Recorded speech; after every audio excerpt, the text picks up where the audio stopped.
Basia Sirleaf, how does the volunteer work you do with Build On connect with the rest of your life?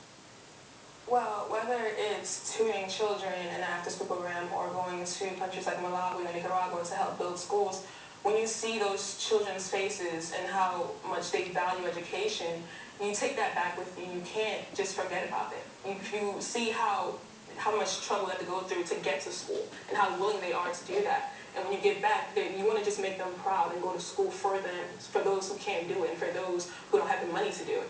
So Build On just makes me more appreciative of school and education. It makes me want to make my family in Malawi proud of me and make a difference in the world.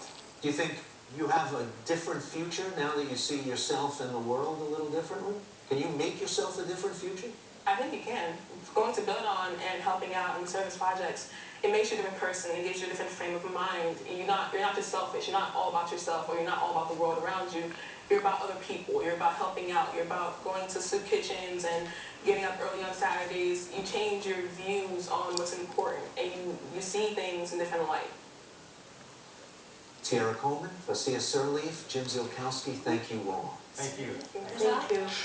Volunteerism and education together can build a stronger community.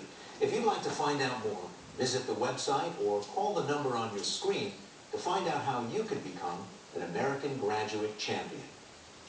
At 72%, our national average for high school graduation earns a C-, and the figures are even worse in our inner cities.